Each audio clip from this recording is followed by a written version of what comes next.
आप म्यूट है नितेश जी, आवाज नहीं आ रही है।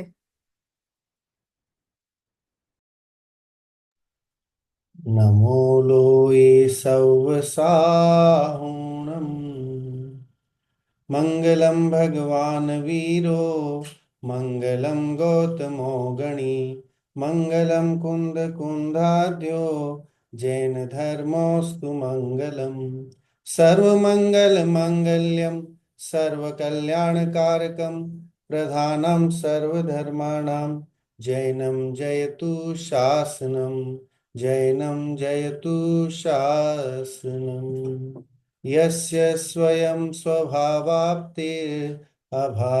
कृष्णकर्मण तस्मै संज्ञानरूपाय नमोस्तु परमात्मने अरिहंत सिद्ध सूर्य उपाध्याय साधु सर्व अर्थ के प्रकाशी मांगलिक उपकारी है। तीन को स्वरूप जानी रागते भई जो भक्ति काय को न माई स्तुति को उच्चारी है। धन्य धन्य तुम ही से काज सब आज भय कर जोरी बारी बारी वंदना हमारी है। मंगल कल्याण सुख ऐसो हम चाहत हैं। हो मेरी ऐसी दशा जैसी तुम धारी है। हो मेरी ऐसी दशा जैसी तुम धारी है।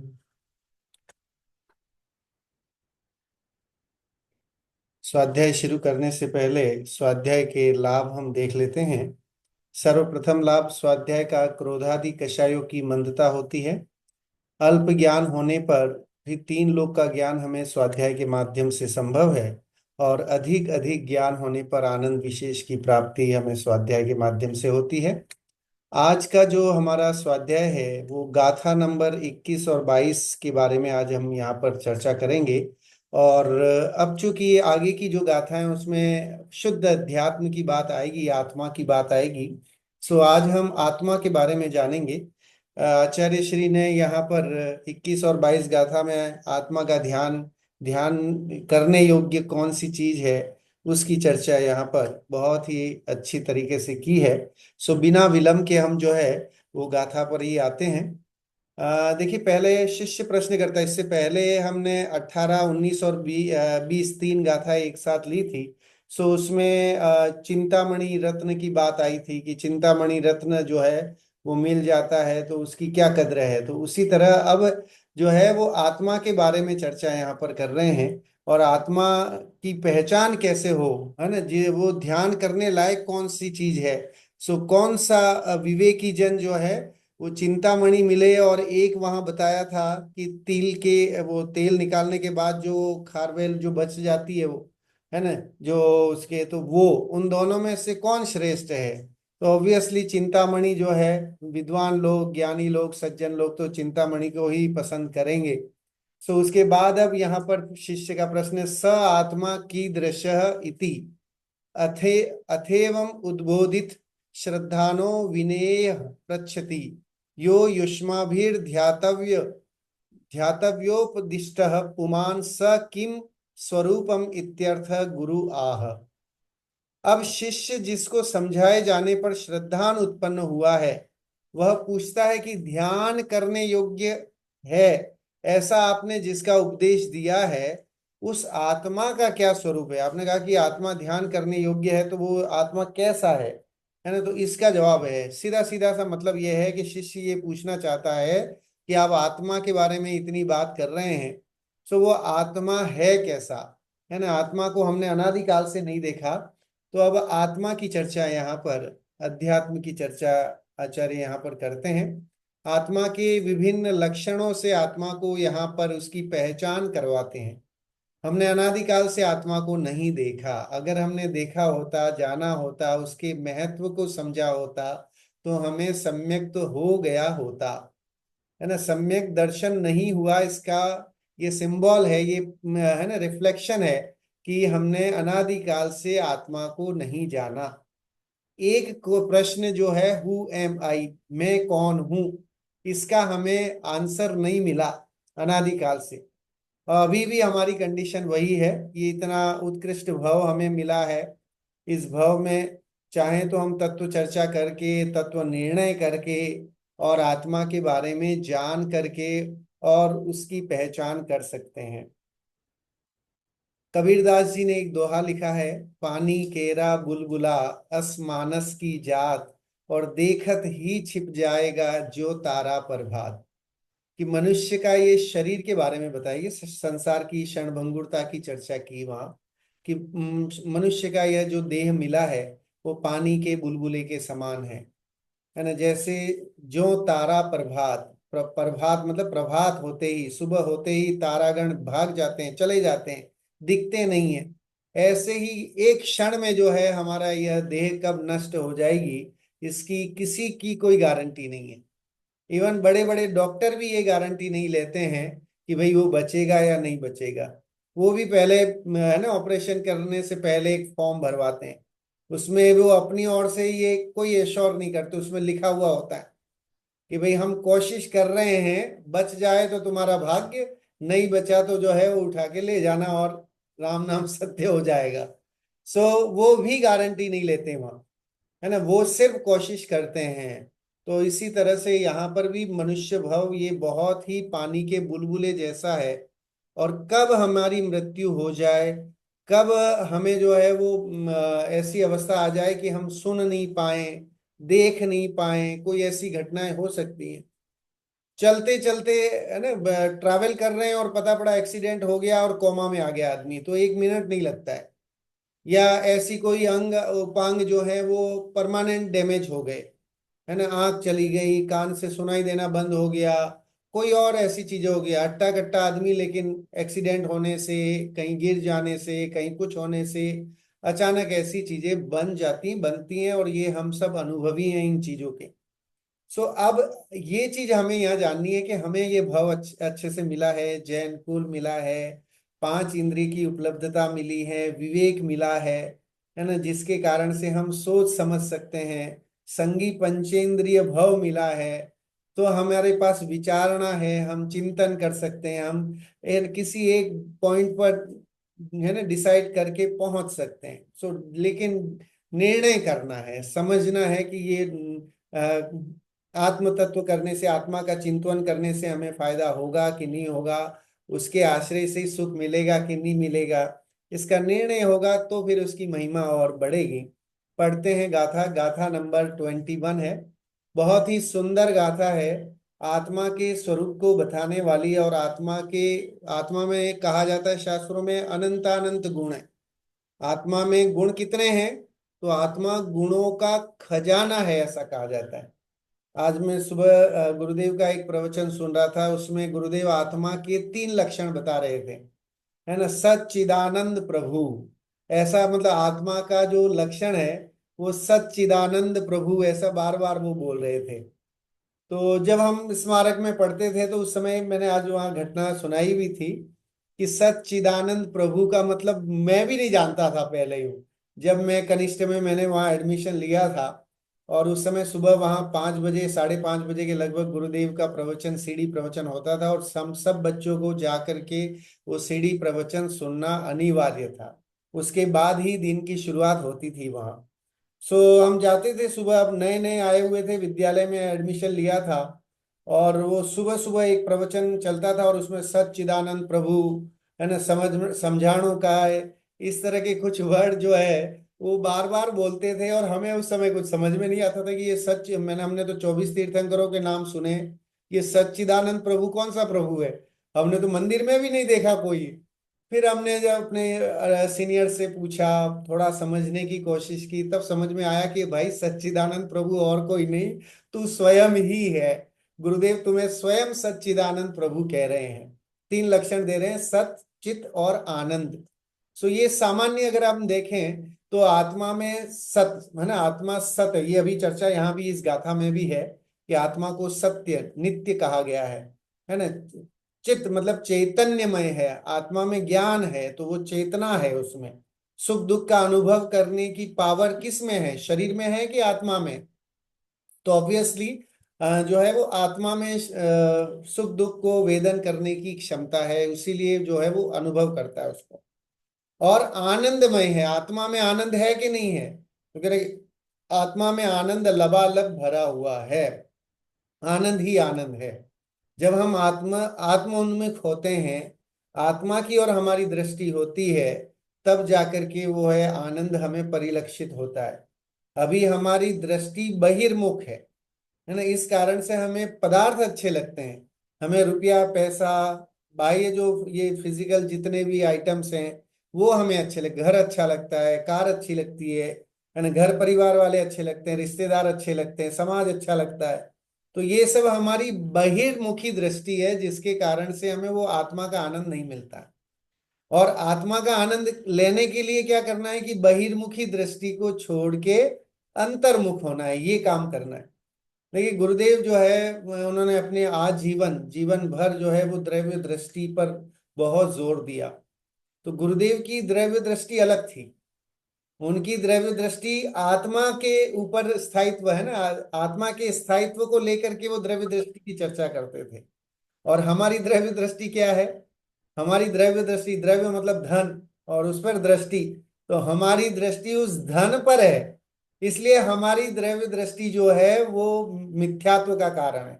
गुरुदेव की द्रव्य दृष्टि जो है, जिस पर उन्होंने डंके से की चोट से बात की है ना, और उस पर उसकी इतनी चर्चा की, तो उनकी द्रव्य दृष्टि आत्मा के अवलोकन की थी, है ना। इसलिए मैं गुरुदेव को हमेशा संस्कृत पुरुष की उपमा देता हूं कि वे स्वयं उन्होंने आत्मा को खोजा, शास्त्रों के अनुभव से, शास्त्रों को पढ़ करके और आत्मा का अनुभवन किया, उस आनंद को भोगा। तो उस आनंद का जो भी वेदन उन्हें हुआ, उसका उन्होंने बड़ी हर्षोल्लास से जो है वो जगत को ये बात जो है समझाई। स्टोपदेश पे गुरुदेव के प्रवचन है, तो वो भी हमें सुनने चाहिए। एक एक गाथा के जब भी समय मिले तो गुरुदेव के भी प्रवचन सुने। वर्ड टू वर्ड शास्त्र की इन गाथाओं का उन्होंने बहुत ही अच्छा खुलासा वहां पर किया हुआ है। पढ़ते हैं गाथा। स्वसंवेदन सुव्यक्त तनुमात्रो निरत्यय अत्यंत सौख्यवानात्मा लोकालोक विलोकन निज अनुभव से प्रगट है नित्य शरीर प्रमाण लोकालोक निहारता आत्म अति सुखवान। निज अनुभव से प्रगट है नित्य शरीर प्रमाण और लोकालोक निहारता आत्म अति सुखवान। देखिए आत्मा के अनेक उदाहरण दिए हैं यहाँ, है ना। 5 उदाहरण से आत्मा को यहाँ बताया कि कैसा है, स्व संवेदन वाला है। आत्मा कैसा है? सुखमय है, सुख का खजाना भरा हुआ है आत्मा में। और कैसा है? तो नित्य है। और कैसा है? तो लोकालोक को जानने वाला है, स्वपर प्रकाशक है। वो स्वयं को भी प्रकाशित करता है और लोक भी उसके प्रकाश में आता है। दीपक, छोटा सा भी दीपक हो, वो दीपक क्या करता है, उसकी क्या क्वालिटी है दीपक की? तो कहते हैं कि साहब वो स्वयं भी प्रकाशित होता है और साथ ही साथ में जो है वो दुनिया को भी प्रकाशित कर दे। छोटा सा भी हो दीपक और आप बीच में कहीं ऐसे बड़े हॉल में भी रख दोगे तो भी आपको वहां वो दीपक दिखाई देने लग जाता है कि वहां दीपक है। मतलब उसने अंधेरे का अभाव किया और अपनी ज्ञान ज्योति को जलाया है। सो देखिए ध्यानत विलास करके एक बहुत ही अच्छा ग्रंथ है ध्यानत राय जी का, और उसमें उन्होंने भी आत्मा के बारे में क्या लिखा, कुछ पंक्तियां देखिए स्क्रीन पे आपको दिख रही हैं। अब हम आत्म को पहचाना जी, अब हम आत्म को पहचाना जी, जैसा सिद्ध क्षेत्र में राजत, जैसा सिद्ध क्षेत्र में राजत, तैसा घट में जाना जी, अब हम आत्म को पहचाना जी। कहेंगे जैसा सिद्ध क्षेत्र में है वैसा ही मेरे घट में है ना। उस आत्म को ध्यानत राय जी ने पहचान लिया था। देहादिक पर द्रव्यन मेरे देहादिक पर द्रव्यन मेरे, मेरा चेतन वाना जी, अब हम आत्म को पहचाना जी। कहते देहादिक, एक लक्षण यहां भी दिया ना कि आत्मा कैसा है, देह प्रमाण है ना। जितनी हमारी देह है उतनी पूरी देह में आत्मा के प्रदेश लबालब भरे हुए हैं, ठसाठस भरे हुए हैं, है ना। शरीर का एक अंग ऐसा नहीं है जहां पर आत्मा के प्रदेश नहीं है। हमें कमर के पीछे, है ना, पीठ पीछे हमें कोई अगर सुई चुभोए तो भी हमें उसका वेदन हो जाता है। पैर में कोई कांटा लग जाए तो तुरंत हम, है ना, उईमा करने लग जाते हैं। इसका मतलब है आत्मा के प्रदेश देह प्रमाण है ना। देहादिक पर द्रव्य न मेरे, मेरा चेतन वाना जी, कि ये शरीर आदिक भी मेरे नहीं है। मेरा जो आत्मा है वो शरीर से पर द्रव्य है ना, ये सारे पर द्रव्य हैं, और मेरा आत्मा तो अद्भुत है। ध्यानत जो जाने सो सयाना, नहीं जाने सो दीवाना जी, अब हम आत्म को पहचाना जी। इतनी सी पंक्ति में ध्यानत राय जी ने पूरी आत्मा की बात कर दी। उन्होंने कह दिया कि कैसा है आत्मा की, है ना, जैसा सिद्धालय में विराजमान आत्मा है। अगर आत्मा की ब्यूटी, आत्मा की सुंदरता देखनी है तो सिद्धों की आत्मा को देखो, है ना। उस हाईएस्ट जो हमारा लक्ष्य है सिद्ध बनना, तो सिद्ध क्षेत्र में अनंत अनंत जो आत्माएं विराजमान है, वैसा ही आत्मा, है ना, मेरे घट में भी है। और देहादिक पर द्रव्य मेरे, ये शरीर आदिक मेरे नहीं है, मैं शरीर का हूं ही नहीं, है ना। मेरा स्वरूप अलग है, शरीर का स्वरूप अलग है। शरीर पुद्गल है, मैं चेतन हूं, तो पुद्गल और चेतन एक में कैसे हो सकते हैं।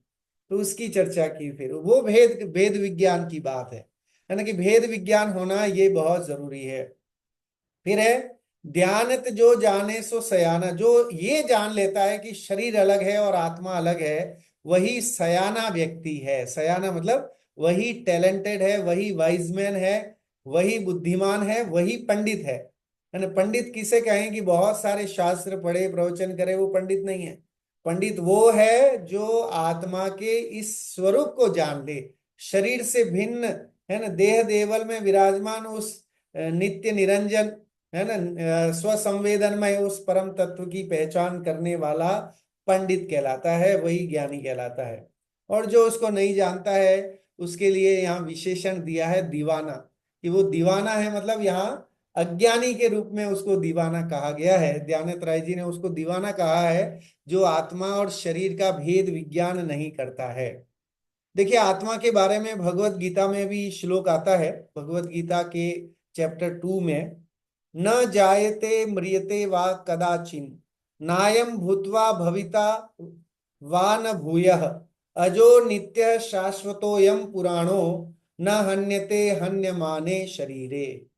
भगवत गीता में भी आत्मा की अजरता और अमरता की चर्चा तो की गई है वहां। देखिए आत्मा का न तो कभी जन्म होता है, न ही मृत्यु होती है, और न ही आत्मा किसी काल में जन्म लेकर पुनः उत्पन्न होता है। वो एक उनकी गीता की मान्यता है। आत्मा अजन्मा, शाश्वत, अविनाशी, चिर नूतन है। शरीर का विनाश होने पर भी इसका विनाश नहीं होता। ये बात तो जैन धर्म भी कहता है कि शरीर का नाश हो सकता है लेकिन आत्मा सदा काल रहती है ना। आत्मा नहीं रहे तो फिर उसके सुख दुख को भोगने वाला कौन है, कर्मों का सिस्टम कैसे बनेगा, है ना। तो आयु कर्म कैसे बनेगा, क्योंकि चार तरह की आयु है, नरक आयु, तिर्यंच आयु, मनुष्य आयु, देव आयु। तो वो आयु कर्म नहीं बनेगा फिर, कि अगर इसी शरीर में, क्योंकि आप देखिए कई ऐसे दर्शन है जो, जैसे बौद्ध दर्शन है, वो क्षणिकवाद को मानता है। क्षणिकवाद मतलब हर क्षण आत्मा का नाश होता है और नई आत्मा पैदा होती है। पहले क्षण जो आत्मा थी वो अब नई नहीं, अब है ना दूसरी है, मतलब हर समय बदलती रहती है। आत्मा ही नई नई नई नई आती जाती है, पुरानी खचित होती जाती है, नष्ट होती जाती है। ये बौद्धों का क्षणिकवाद है। चार्वाक दर्शन है, वो आत्मा को मानता ही नहीं है, मतलब आत्मा को मानता है लेकिन ये नहीं मानता है कि आत्मा आगे जाकर के किसी और भव में जाएगी या इस तरह से। तो वो सोचता है कि ये जो भव मिला है यही है, इसके बाद सब फुर्र हो जाना है, स्वाहा हो जाना है, इसके बाद कुछ नहीं है। जो ये टाइम मिला है, जितना ये भव मिला है, इसका यही सदुपयोग कर लेना चाहिए। इसलिए चार्वाक दर्शन वो कहता है, यावत जीवेत सुखम जीवेत, ऋणम कृत्वा घृतम पीवेत, भस्मीभूतस्य देहस्य पुनरागमनम कुतः।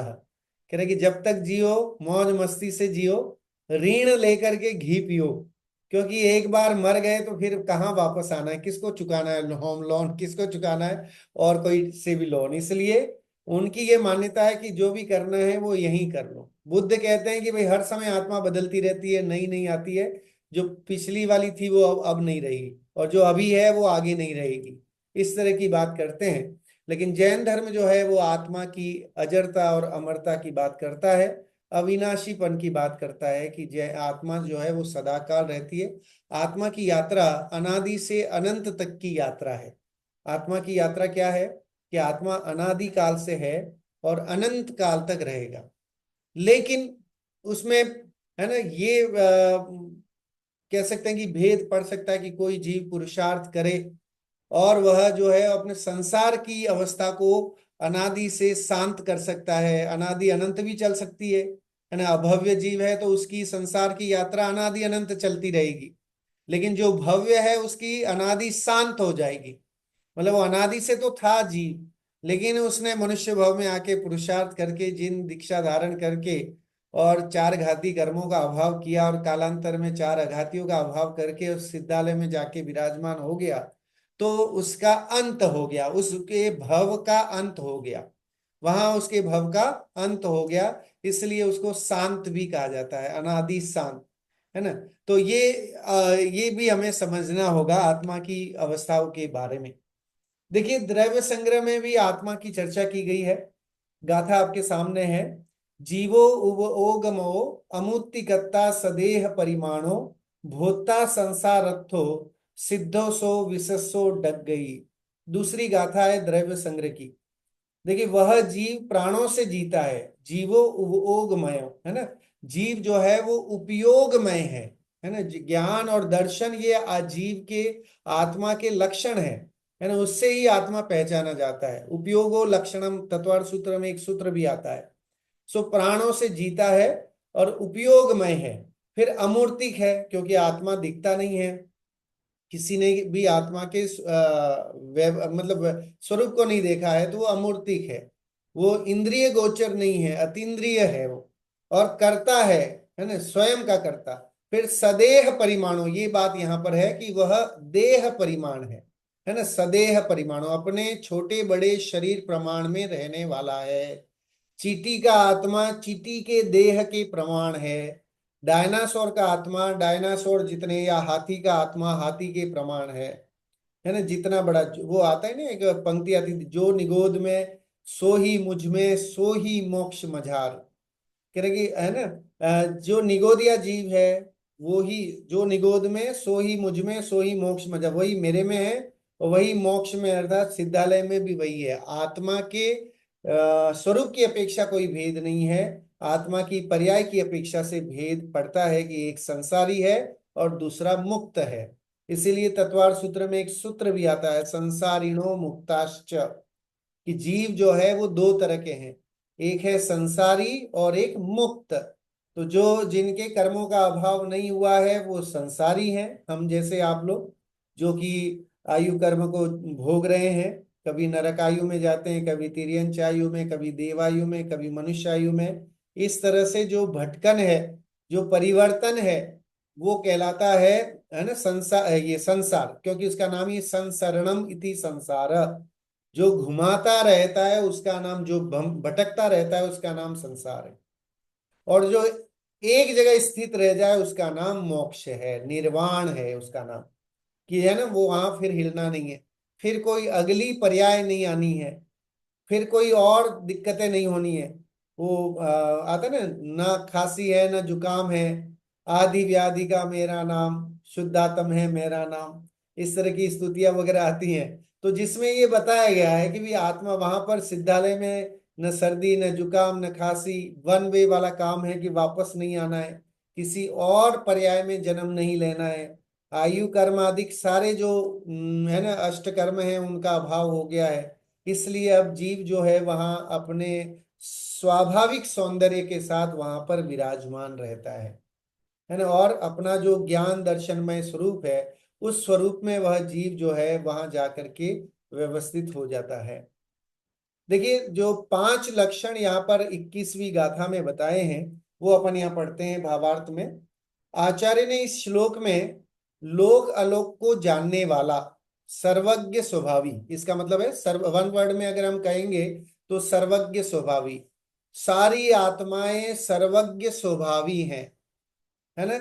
ये किस दृष्टि से, तो निश्चय निश्चय से अगर देखें तो सभी आत्माएं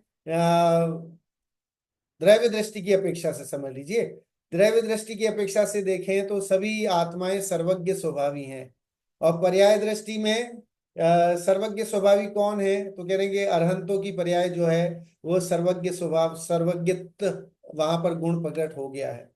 तो लोक अलोक को जानने वाला, ऐसा आत्मा का स्वरूप है कि वो लोक और अलोक को जानता है।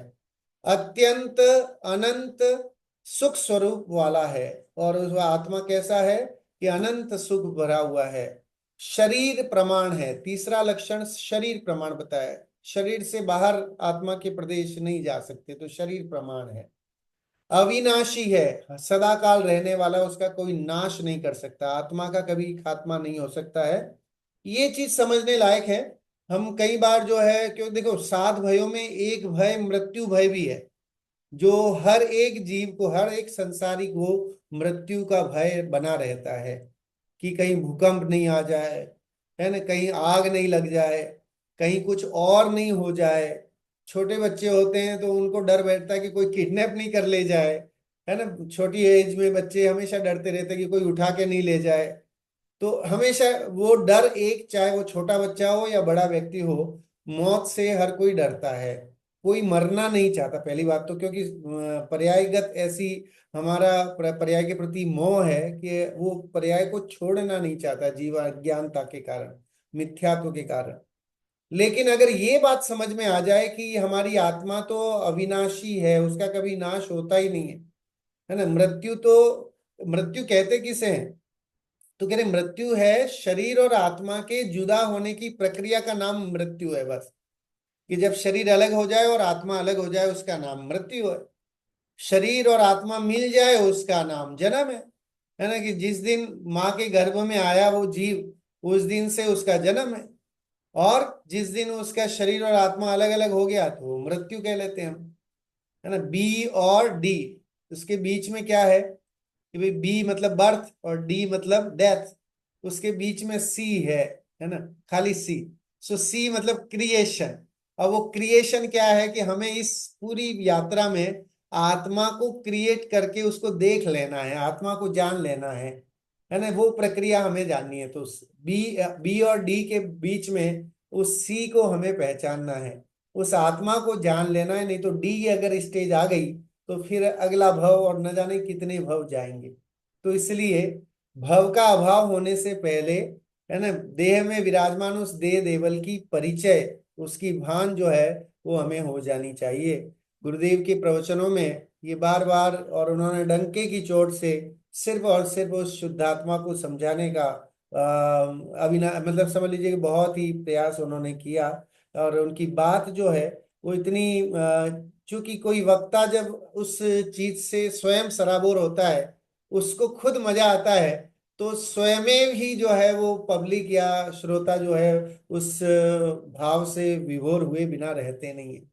सो उन्हें सब अंदर से आत्मा का आनंद या वैभव जो है वो निकलता था। तो वाणी जो है वो उनकी जग जन को लिए, है ना। चाहे समझ लीजिए कि कई ऐसे लोग हैं जिन्होंने उनकी वाणी को सुनने के लिए गुजराती भाषा सीखी, है ना। क्योंकि कई बार उनके ज्यादातर तो प्रवचन गुजराती में होते थे, तो गुजराती भाषा उन्होंने सीखी और धीरे धीरे सुनते गए तो कई लोगों को गुजराती आने लग गई। सो अविनाशी ये आत्मा का लक्षण बताया। फिर स्व संवेदन गम्य है ना। आत्मा को कौन जाने, मेरी आत्मा को दूसरे की आत्मा से जाना जाएगा या मेरी आत्मा को मैं ही जानूंगा। आपकी आत्मा को मैं जान सकता हूं या आपकी आत्मा को आप स्वयं जान सकते हो। तो कह रहे कि आत्मा स्वयं अपने को जानेगा, है ना, स्व संवेदनमय है। वो अपने स्वरूप को खुद जानेगा, स्वयं जानता है, जानकारी करता है। कुछ विशिष्टता इस प्रकार बताइए हर एक पांचों गुण की। सर्वज्ञ का आत्मा लोकालोक को जानता है, ठीक है, यह व्यवहार नय का कथन है, परंतु इसका यह अर्थ नहीं है कि वे जानते ही नहीं। वे जानते तो हैं, परंतु पर पदार्थों के साथ एकता करके एक में एक होकर नहीं जानते। ये बहुत मतलब जब हम लोग पढ़ रहे थे तो एक अलाप पद्धति नाम का एक न्याय का ग्रंथ है, तो उसमें भी सर्वज्ञ सिद्धि करके एक वो करना होता था कि सर्वज्ञ है ये सिद्ध कीजिए। तो उसमें ये बात जो है वो एक एविडेंस के रूप में हम इसका उपयोग करते थे, और ये शास्त्रों में बताई जाती है कि आप सर्वज्ञता की सिद्धि कैसे करोगे, उसके लिए आपके पास एविडेंस क्या है। तो कह रहे हैं कि सर्वज्ञ जो है, वहां प्रश्न किया गया है कि अगर आप ये कहते हो कि आपके भगवान, आपके जो तीर्थंकर हैं, जो अरहंत हैं, वो लोक अलोक को जानते, तीन लोक को जानते हैं, तो जानते रहेंगे तो कितने दुखी हो जाएंगे वो, है ना। कभी किसी भारत चाइना, भारत पाकिस्तान में युद्ध हो रहा है तो वो देख के दुखी हो जाएंगे, कहीं और रंगमंच में नाटक हो रहे हैं तो वो देख के सुखी हो जाएंगे, तो वो तो क्या देखते रहेंगे ऐसे, है ना। तो उनका तो सारा व्यापार बाहर चला जाएगा, आत्मा को कब देखेंगे। तो वहां ये बात जो है बताई कि सर्वज्ञता कैसे सिद्ध हो सकती है। तो उन्होंने कहा कि जानते तो हैं, लेकिन जानने के साथ एक बात बताई कि वे तन्मय नहीं होते, है ना। हमारे साथ क्या है कि हम थोड़ा बहुत भी जानते हैं तो उसमें तन्मय हो जाते हैं, है ना, उसको और खगालने लगते हैं, देखने लगते हैं।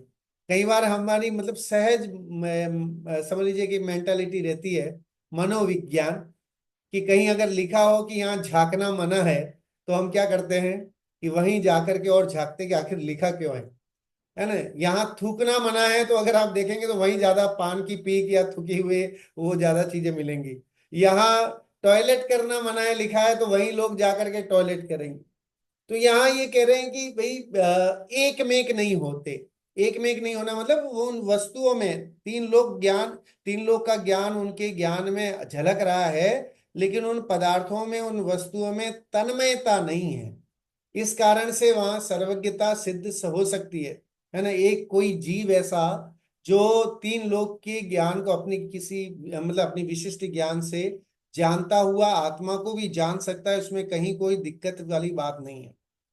सो एकता करके एक में एक होकर नहीं जानते हैं। यदि वे एकता करके जाने तो अन्य जीवों के राग द्वेष के कर्ता और उन जीवों के सुख दुख के भोक्ता हो जाएंगे, जो कभी नहीं होता है। मैंने ये चर्चा अपने पहले कर ही ली है। दर्पण की तरह आत्मा में ऐसी निर्मलता है कि उसमें तीन लोक के सर्व पदार्थ प्रतिबिंबित होते हैं। इसलिए अपने आत्मा को जानने पर सभी उसमें जानने में आ जाते हैं। क्यों कहा जाता है ऐसा? तो आत्मा को यहाँ पर दर्पण की तरह तुलना दी गई है ना, तुलना की गई है कि जैसे दर्पण में सभी वस्तुएं निर्मलता से, स्वच्छता से प्रतिबिंबित होती हैं, ऐसे ही आत्मा की जब उत्कृष्टता बढ़ जाती है, ज्ञान बढ़ जाता है ना, तो उस समय जब केवल ज्ञान होता है तो सहज ही आत्मा के उस ज्ञान में तीन लोक के पदार्थ झलकने लग जाते हैं।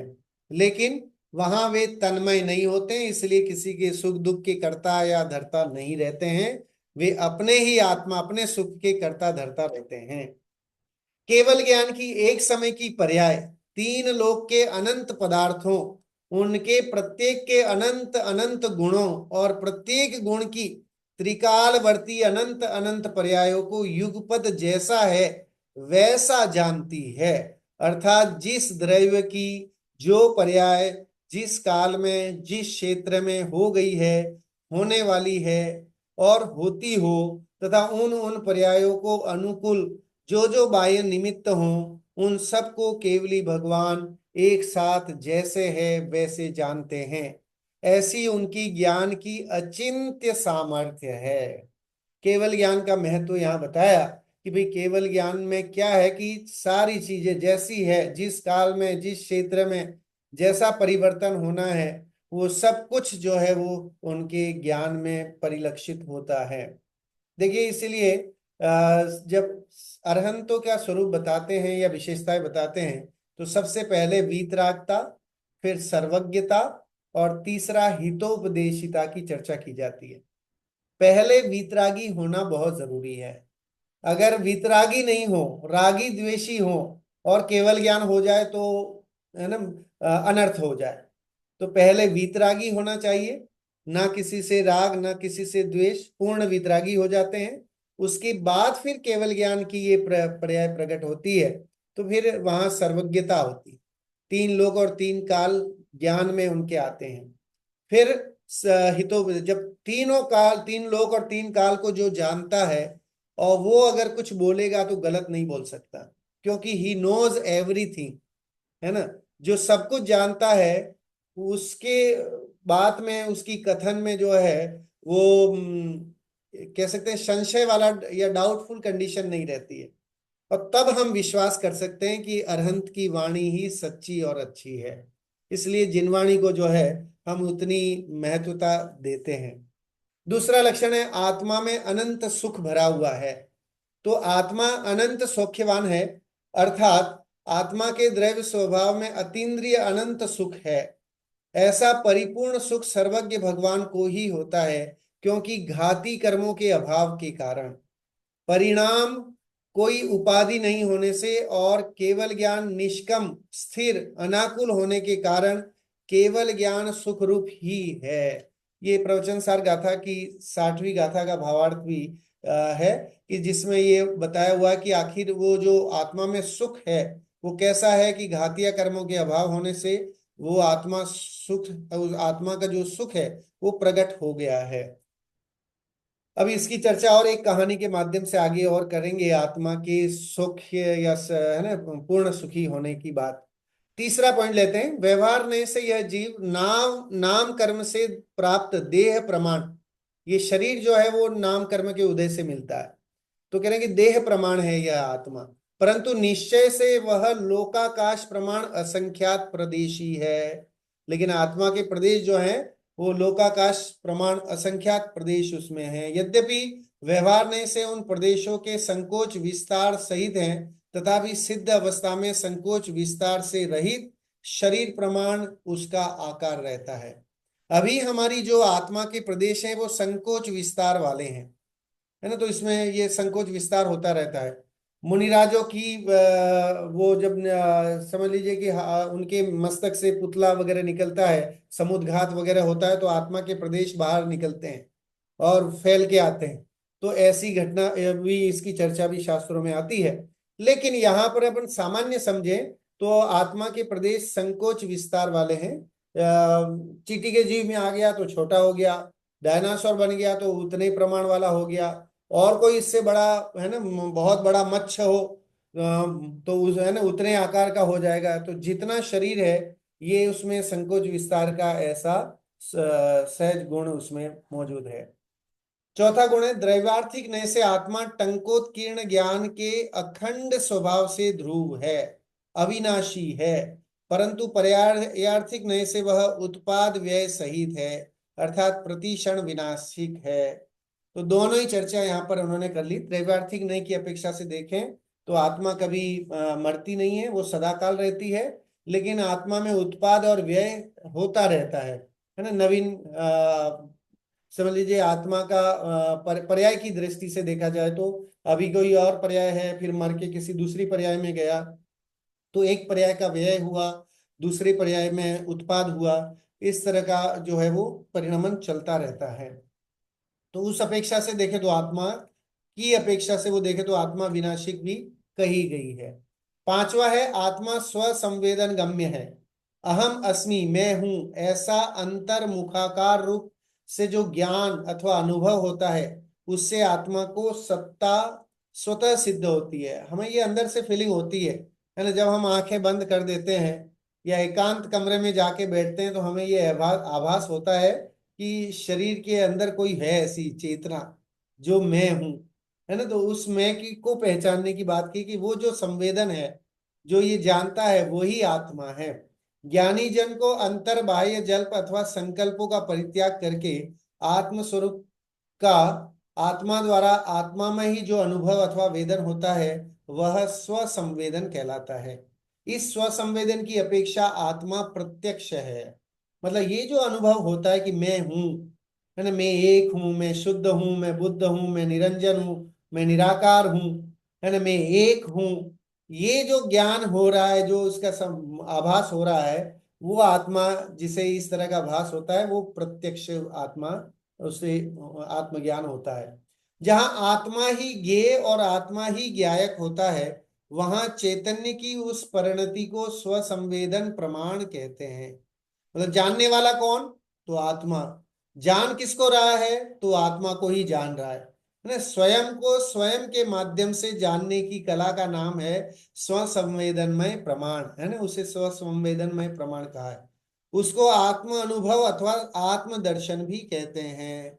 इसी का नाम आत्म अनुभव है कि, है ना, हम इसलिए जो षट कारक हैं वो स्वयं में ही घटित होते हैं, है ना। स्वयं को स्वयं के द्वारा, स्वयं से ही, स्वयं के लिए ही जानना, उसका नाम है आत्म अनुभव।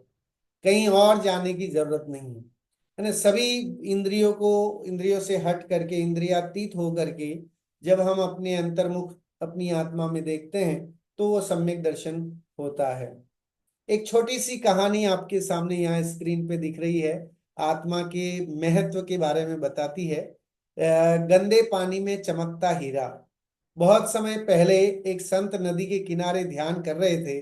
तभी एक शिष्य आया और बोला, गुरुदेव, आत्मा की बात तो सब करते हैं, पर हमें दिखती क्यों नहीं है ना। और अगर है तो इतनी गंदी और पापों के बीच वो पवित्र कैसे रह सकती है? गुरु मुस्कुराए। उन्होंने पास की नदी से एक गंदे पानी वाला पात्र उठाया। उसमें एक कीचड़ से ढका हुआ हीरा पड़ा हुआ था। गुरु बोले, देखो बेटा, ये हीरा कितना कीचड़ में है, फिर भी इसकी चमक खत्म नहीं हुई है। हमें सिर्फ उसे धोना है। ऐसे ही आत्मा है, पवित्र और चमकदार, लेकिन कर्मों की कीचड़ ने उसे ढक लिया है। जब तुम साधना, संयम और सच्चे ज्ञान से इसे साफ करोगे, तो आत्मा की दिव्यता सामने आ जाएगी। तत्वार सूत्र में भी उमा स्वामी भगवान ने एक सूत्र वहां पर लिखा, तुम्बी का उदाहरण दिया, है ना, आत्मा के बारे में, कि वो ऊर्ध्व गमनत्व की बात की वहां पर, कि जैसे वो तुमड़ी का फल होता है, उसके ऊपर मिट्टी का आवरण लिप जाता है, तो पहले तो वो मिट्टी के अंदर, पानी के अंदर चला जाता है, लेकिन जैसे ही मिट्टी का आवरण हटता जाता है पानी के कारण से, तो तुमड़ी क्या होती है? वो ऊपर आ जाती है।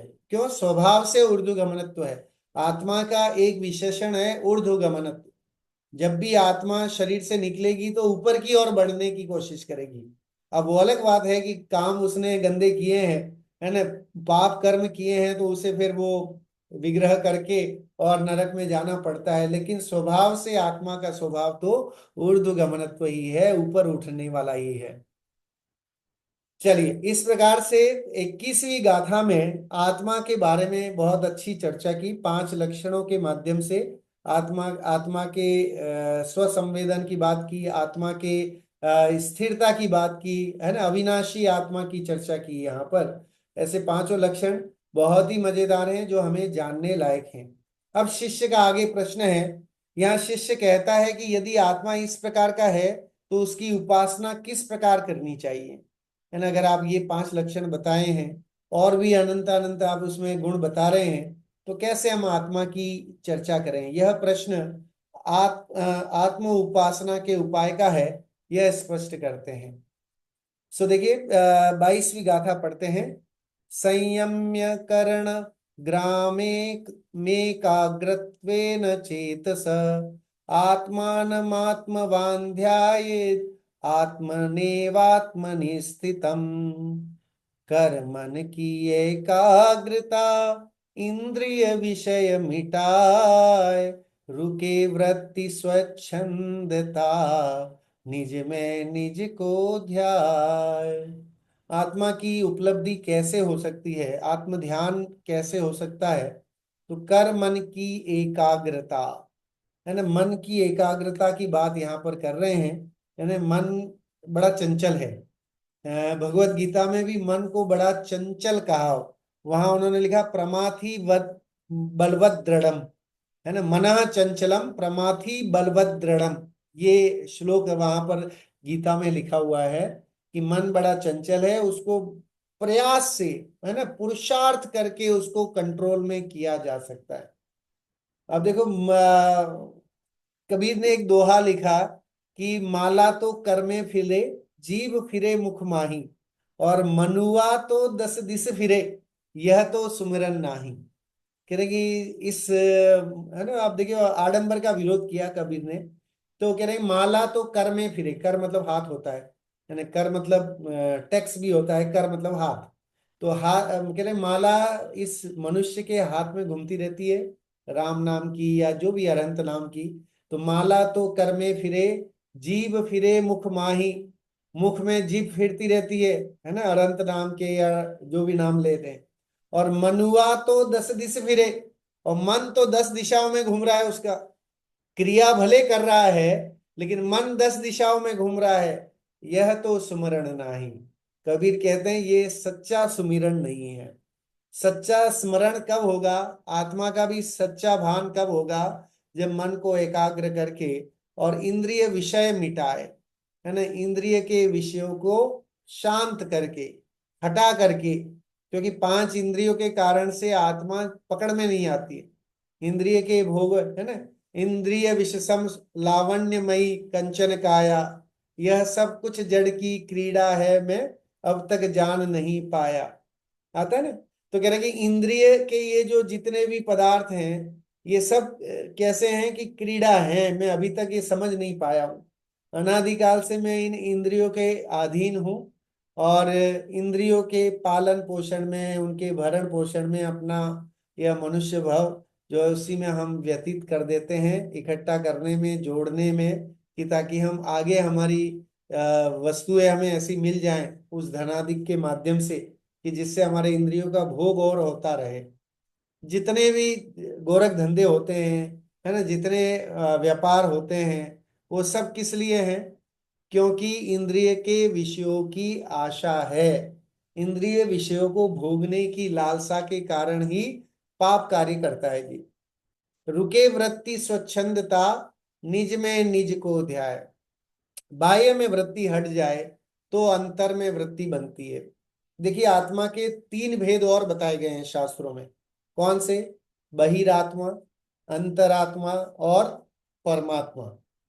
जैसे त्रस और स्थावर 2 भेद बताए, जैसे संसारी और मुक्त भेद बताए, ऐसे ही ये 3 भेद भी बालबोध पाठमाला वगैरह में आपको मिल जाएंगे। बहिरात्मा जो शरीर और, है ना, बाह्य पदार्थों में एक में एक पना मानता है, वो बहिरात्मा है, जिसकी दृष्टि बाहर के पदार्थों में, पर द्रव्य में आसक्त, पर द्रव्य का लोलुपी, पर द्रव्य में कर्ता धर्ता हर्ता पने की मान्यता रखने वाला जीव जो है वो बहिरात्मा है। शरीर और आत्मा को एक मानने वाला जीव बहिरात्मा है ना। इंद्रियों के अधीन होने वाला जीव बहिरात्मा है।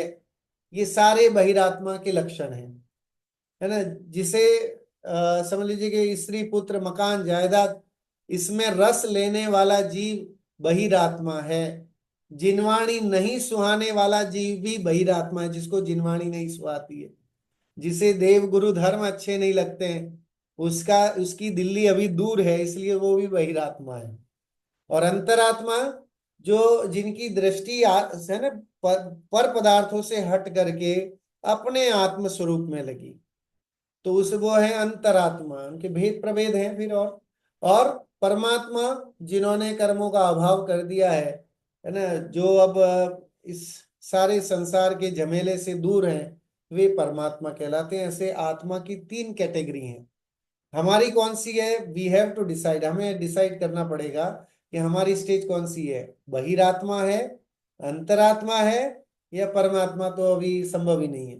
अब 2 ऑप्शन बचे कि इधर बहिरात्मा और ये अंतरात्मा।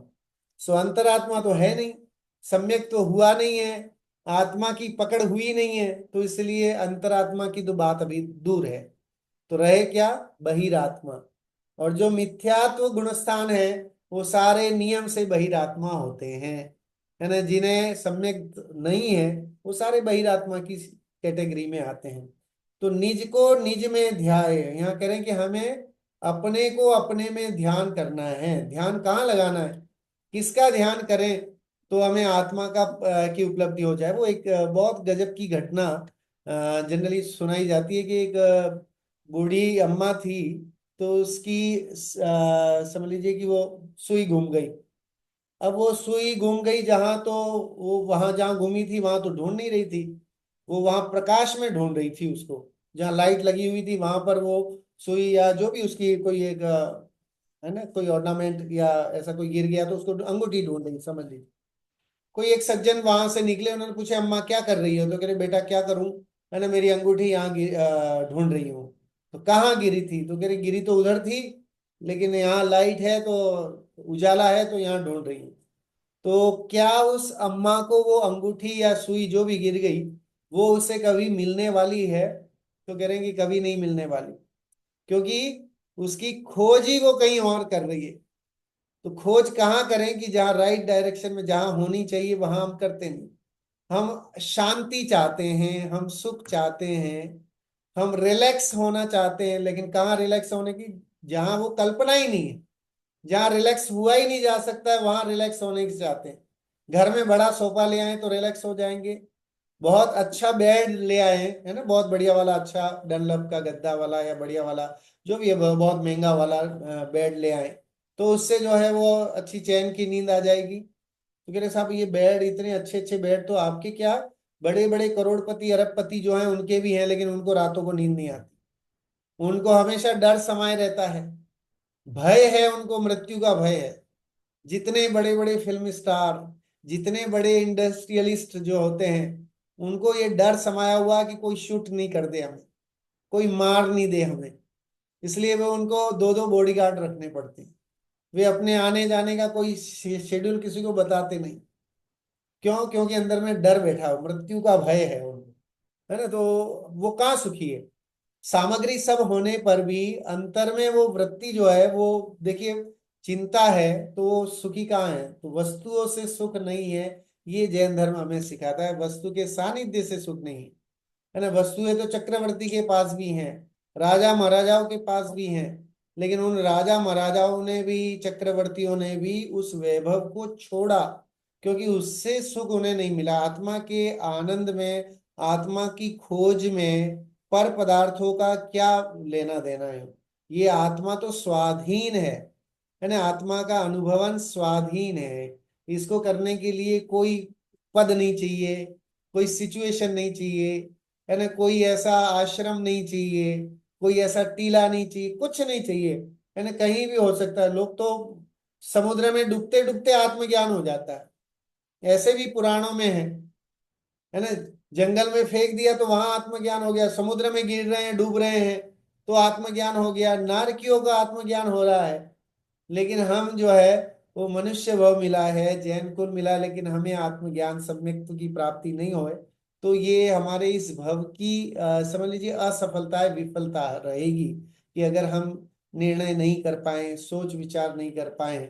इतना उत्कृष्ट ग्रंथ इन्होंने पूज्यपाद स्वामी ने करुणा करके, कितनी गजब की, हर एक गाथा में बहुत गजब का माल मर्म भरा हुआ है। सो शिष्य का प्रश्न था कि कैसे करते हैं, उसकी चर्चा यहाँ पर समय हो रहा है। प्रथम श्रुत ज्ञान द्वारा आत्मा को जानना, पश्चात आत्मा में एकाग्र होने से इंद्रियों की बाह्य प्रवृत्ति स्वयं रुक जाएगी, अर्थात उनकी स्वच्छंद प्रवृत्ति का नाश होगा, और उस एकाग्रता से चिंता का निरोध होकर ध्यानावस्था में स्व संवेदन द्वारा आत्मा का अनुभवन होगा। ये प्रक्रिया है।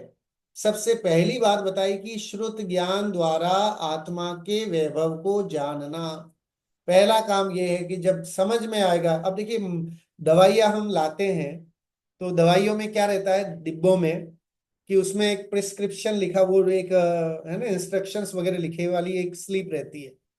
उस स्लिप में सब लिखा रहता है कि इंग्रेडिएंट्स क्या क्या मिले हुए हैं, और इसको कौन आई, किस एज वाला कितनी ले तो उसको फायदा होगा, उसके बाद उसके साइड इफेक्ट क्या हैं, वो सब लिखा हुआ है। तो अगर वो नहीं पढ़े, है ना, वो तो भाई उसने, कंपनी वाले ने तो वो पर्ची डाली इसीलिए दवाई के डब्बे में कि आप उसको निकालें, उसको पहले पढ़ें। इवन सब में आता है। गाइड बुक आप देखो, नई कार खरीदोगे तो कार वाला भी आपको गाइड बुक देता है कि पहले you have to read all this, जितने भी ये रूल्स रेगुलेशन है, एटलीस्ट एक बार पढ़ लेना, ताकि कभी भी कोई समस्या आए तो आप उसको वो करके और फिर निश्चिंतता से उसको आप यूज कर सकते हो, चला सकते हो। तो वो पढ़ना जरूरी, मैनुअल जो है वो पढ़ना जरूरी है। तो इसलिए स्वाध्याय करना जरूरी है। मैनुअली आत्मा को जानना स्वाध्याय के माध्यम से संभव है। सो आत्मा कैसी है, नित्य है, निरंजन है, अविनाशी है, ये कौन बताने वाला है? कोई बाहर से तो आएगा नहीं। स्वयं जो है, या तो भाई पूर्व ऐसे संस्कार हैं कि स्वयं ही निसर्गज सम्यक तो हो जाए, तो एक अलग बात है। लेकिन अधिगमच के लिए तो स्वाध्याय करना ही पड़ेगा। सम्यक्त्व को है ना, अगर चाहिए तो स्वाध्याय श्रुत ज्ञान के द्वारा आत्मा को जानना पहला काम। पश्चात आत्मा में एकाग्र होने से इंद्रिय की बाह्य वृत्ति रुक जाती है। जब आत्मा को जान लेंगे, फिर प्रयास करेंगे, एकाग्र होने का ध्यान लगाएंगे, आत्मा में रमने जमने की प्रक्रिया करेंगे, तो बाह्य इंद्रिय की प्रवृत्तियां रुकेंगी, अर्थात उनकी स्वच्छंद प्रवृत्ति का नाश होगा और एकाग्रता से चिंता का निरोध। एकाग्र चिंता निरोधो ध्यानम, ये ध्यान की परिभाषा शास्त्रों में दी हुई है। ध्यानावस्था से स्व संवेदन द्वारा आत्मा का अनुभवन हो जाएगा। फिर टोडरमल जी की यहाँ रहस्यपूर्ण चिट्ठी का वर्णन किया है, पढ़ लेते हैं, टाइम तो हो गया है। जो ज्ञान पांच इंद्रियों और छठे मन के द्वारा प्रवर्तता था, वह ज्ञान सब ओर से सिमटकर निर्विकल्प अनुभव में केवल स्वस्वरूप सन्मुख हुआ, क्योंकि वह ज्ञान क्षयोपशम रूप है। वह एक काल में एक ज्ञेय को ही जान सकता है। अब वही ज्ञान स्वरूप जानने को प्रवर्तता है, तब अन्य को जानना सहज ही बंद हो गया। वहां ऐसी दशा हुई कि बाह्य अनेक शब्दादि विकारी होने पर भी स्वस्वरूप ध्यानी को उसका कुछ पता नहीं। इस प्रकार मति ज्ञान भी स्वरूप सन्मुख हुआ, तथा नयादिक के विचार मिटने से श्रुत ज्ञान भी स्वस्वरूप सन्मुख हुआ। इसलिए जो ज्ञान इंद्रियों और मन द्वारा प्रवर्तता था, वही ज्ञान अब निज अनुभव में प्रवर्तता है। तथापि उस ज्ञान को अतीन्द्रिय कहते हैं। अब देखिए, जो ज्ञान है वो अतीन्द्रिय तब कहा जाता है जब इंद्रियों से हट जाता है। ये ध्यान की अवस्था है। तुम्हें बता, आप देखिए मुनिराजों की ध्यान की चर्चा भी की। जब मुनिराज ध्यान लगाते हैं, तो इन बाह्य में इंद्रियों में क्या हो रहा है उसका उनको जरा भी भान नहीं रहता है। इसीलिए कोई आके उपसर्ग कर जाए, कोई आके बैठे, तो उन्हें कुछ पता ही नहीं रहता है। जब वो ध्यान से बाहर आते हैं, तब जाकर के वो प्रवचन आदि देना, आहार के लिए निकलना, संघ का संचालन करना, ये सारे लौकिक कार्य जो है वो व्यवहार में छठे गुण स्थान में होते हैं। सातवें में तो ये ध्यान होता है, आत्मा का ध्यान होता है, वहां इंद्रिय का ज्ञान, क्योंकि वो जब आत्म ध्यान, शैवक्षम ज्ञान है, अभी ज्ञान की उत्कृष्टता नहीं है। तो एक चीज को एक बार अगर आत्मा को जान रहा है, तो उस समय बाह्य में क्या हो रहा है उसको नहीं जान रहा है। इसीलिए वो छड़ारा में दौलत राम जी ने मुनिराजों की ध्यान अवस्था का लिखा, तीन स्थिर मुद्रा देखी मृगगण उपल खाज खुजावते। मुनिराजों की स्थिर मुद्रा को देख करके और पशुगण अपनी खाज खुजाते हैं उनकी पीठ पर। तो ध्यान की वैसी अवस्था वहां पर बताइए, जो यहाँ टोडरमल जी ने रहस्यपूर्ण चिट्ठी में लिखी है। समय हो गया है, और आगे की चर्चा अपन 23 और 24 गाथा की अगले रविवार को करेंगे। इस तरह से आत्मा के पांच गुणों की चर्चा आज हमने की, और साथ में आत्मा का ध्यान कैसे हो सकता है कि हम अगर भी इंद्रिय से हटेंगे, पांच इंद्रिय और मन से हट करके जब अपने आत्मा में लीन होंगे, तो धीरे धीरे एकाग्रता बढ़ेगी, और एकाग्रता बढ़ेगी तो चिंता हटेगी। जो चिंता समाई हुई है, तो वो चिंता हटेगी, और एक न एक दिन सम्यक्त्व की प्राप्ति हम और आपको होगी। ऐसी दृढ़ निश्चय के साथ आज की बात को पूर्ण करते हैं। जिनवाणी स्तुति के लिए सभी लोग खड़े हो जाएंगे। जिनवाणी।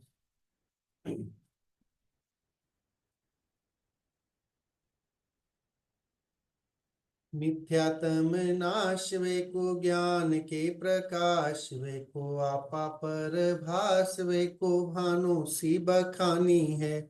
छहों द्रव्य जान वे को बंद विधिमान वे को स्वपर पिछान वे को परम प्रमानी है। अनुभवताय वे को जीव की जताय वे को काहू न सताय वे को भव्य उर आनी है। जहाँ तहाँ तारवे को, पार के उतारवे को, सुख विस्तारवे को, यही जिनवाणी है। हे जिनवाणी भारती, तो ही जपो दिन रैन, जो तेरी शरणा गए, सो पावे सुख चैन। जिनवाणी के ज्ञान ते, सूझे लोकालोक, सो वाणी मस्तक धरूं, सदा देत हूँ भोग। सभी 9 बार नमोकार मंत्र का जाप करेंगे।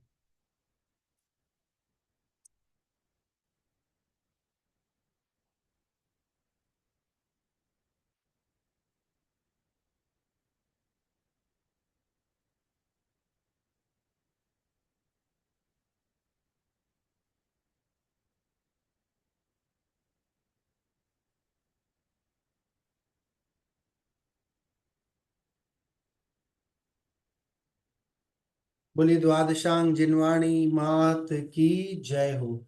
बोलिए महान जैन धर्म की जय हो।